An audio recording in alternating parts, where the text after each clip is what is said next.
지네 마을 라디오 이 책 어때?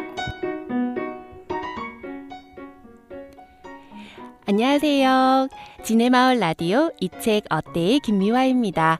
본방송은 창원시 진해에서 진행되는 마을 공동체 라디오고요. 이 책 어때는 DJ 마음대로 책을 골라 읽고 여러분들과 함께 공유하는 시간입니다. 오늘 여러분과 함께할 책은 김호연 작가의 불편한 편의점 2입니다. 지난 시간 불편한 편의점을 리뷰하고 나서 두 번째 이야기가 나왔다는 소식에 바로 구매를 해서 읽었었는데요. 처음 만난 주인공은 어떤 사람인지 궁금증이 생기고 이미 한 번 만났던 주인공들은 더 반갑고 정이 가더라고요. 불편한 편의점 2는 독고가 떠나고 1년 반이 지난 여름, 청파동 올레이즈 편의점에 새 야간 알바가 들어옵니다. 커다란 덩치와 부담스러운 행동이 누군가를 연상시키는 이 사내는 점장 선숙과 사장 민식의 압박에도 굴하지 않고 마냥 느긋하게 편의점의 밤을 지켜나가는 이야기입니다.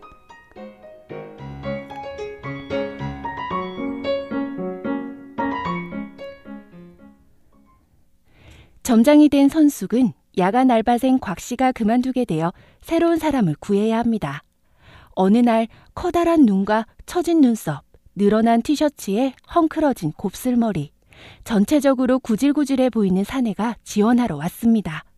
선숙은 마음에 들지 않았지만 어쩔 수 없이 새로운 야간 알바생 황금배를 뽑습니다. 누군가를 연상시키긴 했지만 확실히 다른 점은 이 사내는 말이 많다는 거죠. 75만 3,452원. 모니터 화면에 든 현재 통장 잔고이자 전 재산을 바라보자니 한숨도 나오지 않는 취중생 3년차 소진. 오늘도 낮방 소식을 들은 소진은 올레이즈 편의점에 들려 소주와 과자를 사는데 알바인지 점장인지 모를 중년의 사내가 뜬금없이 오늘도 참치하시네요 란 소리를 합니다.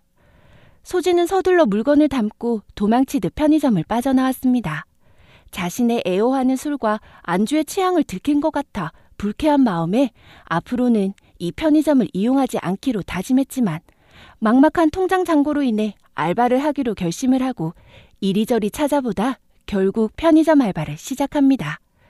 그것도 다시는 이용하지 않겠다고 마음먹은 올레이즈 편의점의 말이죠. 예상대로 편의점은 만만치 않았습니다. 소진에게 금배는 그저 주위 사람들에게 이용당하기 일쑤인 호구였죠. 몇 달 전 지원한 회사에서 서류가 통과되어 면접을 보고 합격을 한 소진이었지만 그 회사는 블랙회사였습니다. 소진은 절친에게 그래도 다니겠다 하지만 호구라는 소리를 듣게 됩니다. 편의점으로 간 소진은 자신에게 참견하는 금배에게 짜증을 내며 울어버리게 되고 변명이라도 하듯 오늘 있었던 일에 대해 금배에게 털어놓습니다.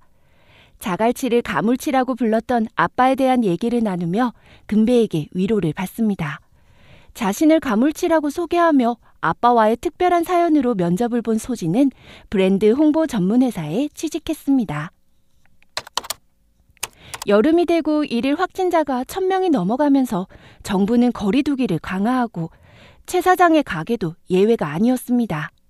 고기 장사로 30년간 IMF, 사스, 구제역, 광우병 소고기 파동, 메르스 등 수많은 고비를 넘긴 최 사장이었지만 이 전 지구적 재난 앞에서는 도무지 길이 보이지 않았습니다. 편의점에 들른 최 사장은 혼자 소맥을 말아먹다 낮에 아내에게 들은 꼰대 짓거리라는 말이 떠올랐습니다. 자신이 꼰대인 것은 인정하지만 짓거리에 화가 난 것이었습니다. 지난 30년간 우직하게 가게를 운영한 소신을 짓거리로 치부한 데 화가 난 것이었죠. 최 사장은 금배에게 자신이 꼰대로 보이냐며 묻습니다. 금배는 소신 있는 꼰대는 나쁘지 않지만 자기 말만 하고 남의 말을 안 듣는 게 문제라고 했습니다. 주변 좋은 진지하게 생각해보고 조금만 바꿔보라는 금배의 말에 버럭 소리치고 자리에서 일어나 버리죠. 금배는 꼰대가 버럭하면 상꼰대라며 더 화를 돋았습니다. 매주 휴업일엔 아내와 외식을 하는 최 사장은 그동안 하지 못했던 마음을 털어놓습니다. 여름이 끝나가던 즈음 최 사장은 다시 편의점을 찾았습니다. 금배 덕분에 주변 가게들도 보고 현실 파악했다는 것과 가게는 못 지켜도 가족은 지키는 게 중요하다는 것, 아들이 알바로 일하던 가게를 그만두고 자기와 함께 가게를 운영하기로 한 것 등 이야기를 해주었습니다. 아들의 말을 듣고 가게 이름을 바꿨다는 최 사장에게 완전 꼰대 탈출했다는 금배에게 고맙다며 자신의 가게 내부 수리를 도와달라고 합니다. 일당은 한우 투뿔, 등심으로 800g으로 된다는 금배의 말에 최 사장은 등심은 물론 테스트 메뉴도 제공하겠다고 마음을 먹습니다. 건설 현장에서 잡부로 일하는 아빠, 용역회사 소속 환경미화원 엄마를 보며 늘 세상은 불공평하다고 생각하는 민규. 거기에 키 크고 공부 잘하는 형과 뚱뚱하고 머리 나쁜 자신을 보면 더욱더 세상은 불공평합니다. 민규는 여름 더위가 본격화된 어느 시점부터인가 저녁을 먹은 뒤로 언제 툭탁될지 모른 아빠와 엄마를 피해 이곳에 오기 시작했습니다. 금배는 민규에게 나이가 들수록 자기에 있는 세 가지를 잘 파악해야 한다고 했습니다. 먼저 내가 잘하는 일을 알아야 하고, 그 다음 내가 하고 싶은 일을 알아야 하고, 마지막으로 내가 해야 하는 일을 알아야 한다더라고. 내 안에 뭐가 있는지 찾으려고 애써야 한다니까 내가 잘하는 것과 내가 좋아하는 걸 알아내기만 하면 조금은 나답게 살 수 있다고. 폭우가 쏟아지던 날 민규는 부모님의 다툼에 편의점으로 왔습니다.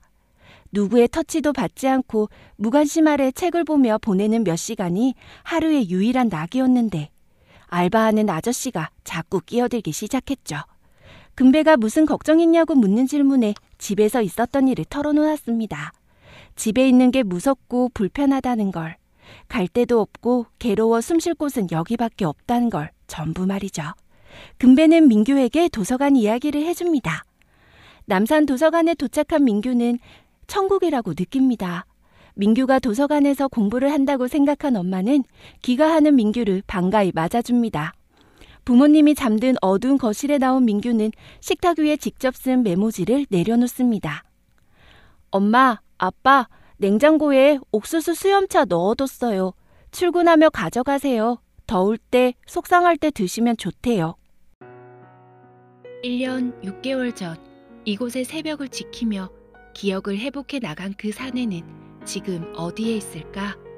추운 겨울을 이곳에서 따뜻하게 보냈다고 했는데 이 열대야의 여름에는 어디에 머물고 있을까?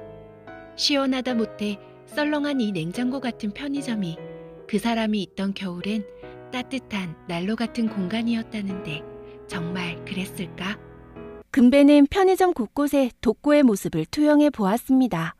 황금배라는 이름보다 홍금보라고 불리우는 남자. 호시탐탐 올레이즈 편의점 야간 알바 자리를 노리던 금배는 드디어 성공합니다. 대학에 합격하면서 홀로 서기를 해야 했던 금배는 밥을 준다는 선배의 게임에 연극 동아리에 들어가게 됩니다. 엑스트라 알바를 하면서 배우로서의 기회를 노렸지만 쉽지 않았죠. 그러던 어느 날 선배의 소개로 직원 겸 배우로 일하겠냐는 박 대표의 제안을 받았고 그렇게 아동극당 푸른바람의 대표 배우이자 머슴이 되었습니다. 금배가 도깨비 탈을 쓰고 무대에 선 날 엄마가 서울로 올라와 주었습니다. 잘난 얼굴로 무대에 서는 날 다시 불러달라는 엄마의 요청에 금배는 힘차게 고개를 끄덕였지만 기회는 좀처럼 오지 않았습니다. 드디어 얼굴이 나오는 연극에 캐스팅이 되었고 5주간의 공연 동안 엄마는 6번이나 공연을 관람했습니다. 연극 궤도수정이 막을 내리고 2달 열흘 뒤 엄마의 삶도 막을 내렸습니다. 보이지 않는 어둠 속에 갇힌 채 건강 상태도 극도로 나빠지고 박 대표가 교통사고로 죽고 극단은 해제되었다는 충격적인 소식을 들었습니다. 그에게 궤도 수정이란 불가능해 보였습니다. 어느 날 엄마의 남자친구였던 사내가 찾아와 엄마의 편지와 통장을 건네주었습니다. 금배는 이것이 새 연료임을 직감하고 그때부터 가리지 않고 일했습니다. 엄마를 보낸 후 갖은 일을 전전하며 살 때 선배로부터 연극을 하나 해보자는 제안을 받습니다. 정인경 연출. 다음 날 대학로로가 전달받은 작품의 제목은 꽤나 아이러니했고 불편해 보였습니다. 인경의 대본은 매우 체험적이었고 디테일이 살아있었습니다. 무엇보다 주인공 도꼬씨라는 희대의 캐릭터는 매력적인 인물이었죠. 대본을 연구하고 리딩을 하며 공연을 준비했습니다. 하지만 인경을 비롯한 스태프의 코로나 확진으로 공연은 무기한 연기되었습니다. 모아둔 돈이 떨어지자 새 알바를 구해야 할 때 올레이즈 편의점이 떠올랐고 금배는 도꼬에게 도시락을 제공하고 편의점 일까지 맡기는 호의를 베푼 편의점 사장님을 만나고 싶었습니다. 그리하여 지금 이렇게 여름밤에 편의점을 지키며 도꼬씨를 채화 중인 것이었죠.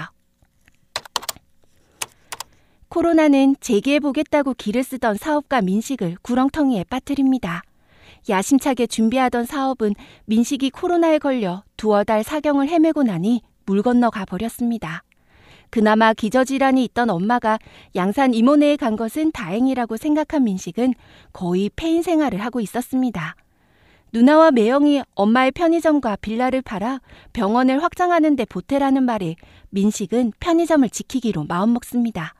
꼬투리를 잡는 누나 앞에서 사장의 자존심을 금배가 지켜주었습니다.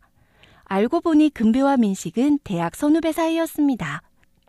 민식은 금배만큼은 반드시 내 편으로 만들어보겠다고 다짐했고 매일 아침 같이 밥을 먹었습니다. 어느 날 금배는 야간 알바를 그만둔다고 말하며 민식에게 직접 알바를 하라고 제안합니다. 오너 알바라며 민식을 설득하는 금배. 그렇게 민식은 오너 알바가 되었습니다. 근무를 마친 어느 날 아침, 민식은 엄마에게 전화를 걸어 집으로 돌아오라고 합니다. 어서 오렴 이라는 엄마의 목소리가 들려왔습니다. 4년 전 남편의 장례를 치른 뒤 하루하루를 평소와 같이 살기 위해 온 힘을 쓴 영숙. 영숙은 치매 관련 진단을 받은 터였죠. 양산으로 데리러 온 민식과 학교 캠퍼스를 산책하며 시간을 보내고 금배에 대한 이야기를 듣습니다. 민식은 누가 시켜서가 아닌 스스로 변했고 영숙 또한 변할 것을 다짐했습니다. 올레이즈 편의점 이야기를 담은 연극 공연에 초대받은 영숙은 오늘의 축제를 음미하기로 합니다. 영숙은 코튼콜을 보며 흐르는 눈물을 닦는 순간 뒤에서 나직이 영숙을 부르는 소리가 들렸습니다. 마스크를 벗은 도꼬씨가 큰 덩치를 숙여 가만히 안아주었습니다.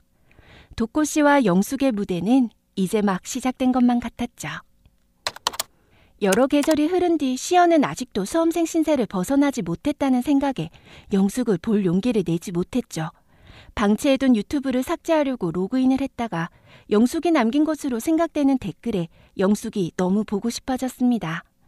코로나로 인해 점장으로 스카웃된 편의점에서 잘리고 좌절했던 시연. 일한 자막 번역가인 신 선생님의 도움으로 일본어 자막 번역 일을 하게 된 시연은 이 일이 정말 좋았습니다. 용기를 내 영숙을 만나러 온 편의점에서 남사친 준성을 만납니다. 그 뒤로 여러 차례 영숙을 만나러 가지만 만나지 못했고 준성과 밀린 이야기를 주고받았습니다. 다음엔 밖에서 산책하자며 데이트를 신청하는 준성. 드디어 영숙을 만난 시연. 준성과 무슨 사이냐고 묻는 영숙에게 남자 사람 친구였는데 사람은 빼볼까 한다고 말합니다. 시연과 준성은 청계천 옆길을 나란히 걸으며 웃습니다. 언젠가 또 다른 전염병이 찾아와 우리를 아프고 불편하게 할지라도 웃을 것이라고. 옆에서 미소를 나눌 누군가를 소중히 여기며 함께 웃겠다고 시연은 다짐합니다. 네, 오늘 여러분과 함께한 책은 김호연 작가의 불편한 편의점 2입니다. 두 번째 이야기는 주인공들의 내면을 좀 더 깊이 볼 수 있어서 좋았던 것 같아요. 개인적으로는 대구로 의료봉사를 떠난 도꼬씨의 이야기가 나오지 않아 조금 아쉬웠습니다. 가족들을 만났는지, 다시 의사생활은 하고 있는지, 여러 궁금증이 많이 남지만 아마도 이전보다는 행복한 삶을 보내고 있지 않을까 하는 생각이 드네요.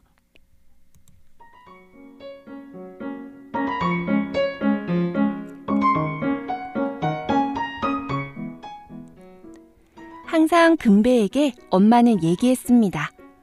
비교는 암이고 걱정은 독이야. 안 그래도 힘든 세상살이 지금의 나만 생각하고 살렴. 저도 항상 그랬어요. 다른 사람과 비교해 부러워하며 질투하고 해보지도 않고 걱정부터 하는 저였기에 저 말은 제 자신에게 해주고 싶어 더 기억에 남은 것 같습니다. 여러분은 어떠신가요? 지금까지 지네마을 라디오 이 책 어때 김미화였고요. 우리 또 만나요.